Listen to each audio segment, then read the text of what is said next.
Hey, Adam Gets Healthier here. If you've been enjoying my videos so far, please do click subscribe, which will be at the bottom of the page. There's going to be an option for that. Today I want to talk about histamine sensitivity because it's something that I suffer from, and I know a lot of people with Lyme disease suffer from it. So I really wanted to cover it, what I do to help the symptoms of it, and share the information I've learned about histamine sensitivity. So I got sick. Previous to that, no allergies to anything. I was absolutely fine. I could tolerate anything. I get sick and then I become intolerant to everything. And I'm sure that a lot of you watching this can probably relate to it.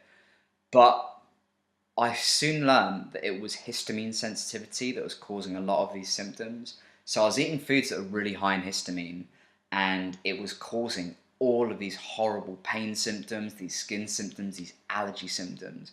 And it was only once I cut back and started a low histamine diet and taking certain supplements that I actually started feeling a bit better.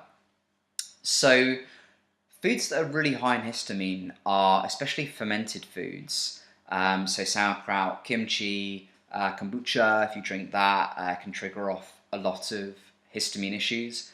Also a lot of nightshades, eggplant, tomatoes, that whole family are high in histamine. Certain fruits are high in histamine, strawberries, raspberries, blueberries, these kind of things, again, are high in histamine, so you have to be really careful around it.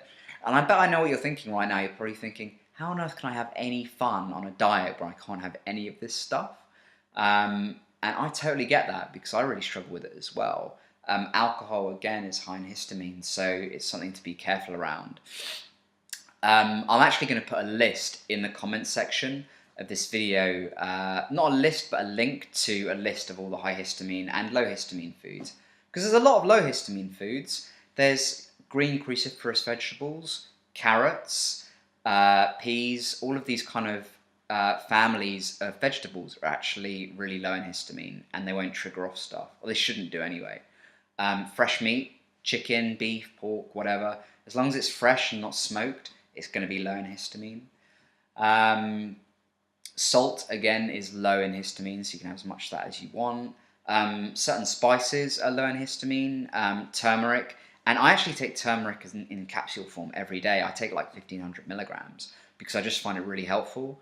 So all of those kind of things of trying to avoid dairy, gluten, sugar, again, is a really good way of sort of keeping histamine low, and also preventing stuff like candida and all of this kind of stuff. So keeping that kind of out of your diet, all of these kind of things, keeping out grains if you can, all of these kind of things will equal to a low histamine diet. It kind of looks a bit autoimmune paleo as well. If you go autoimmune paleo, then that's pretty low histamine. You're on the road to recovery from histamine sensitivity. One thing I know you're thinking is, like, this is so hard. What if I work? How can I keep to a low histamine diet if I'm working somewhere? I can't just go down to the shop and buy something that's low histamine because most of it's high histamine. And I totally get that.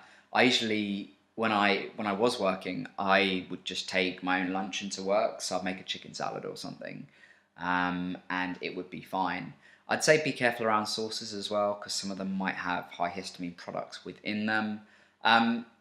Guys, just go as pure as possible. As long as you go as pure and organic as possible and clean, there's a good chance it's going to be low histamine. That rhymes. Just got that. Anyway, there's also supplements which you can take which will help. So turmeric, as I already mentioned, or curcumin, if you can get that, that's awesome. Quercetin as well is, it keeps mast cells from going mad. So quercetin is another good one, 500 milligrams a day to 1,000 is what I take. Vitamin C, again, low as histamine. I take about 2,000 to 3,000 milligrams a day. Antihistamines can be useful. They really can. So Claritin in the UK is also called loratadine. There is also Benadryl if you really need it. That's quite a powerful one. Zantac can be quite useful, but it can also cause candida if you use it every day, so I'd be careful around that one.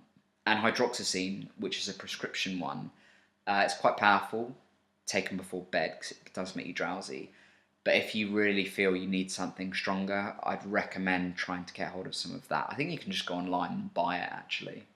But don't quote me on that. I think you can. So yeah, I'd just say those food recommendations, those supplements are really good. If you can detox pretty regularly as well, by that I mean either taking glutathione supplements, that can be liposomal glutathione sachets.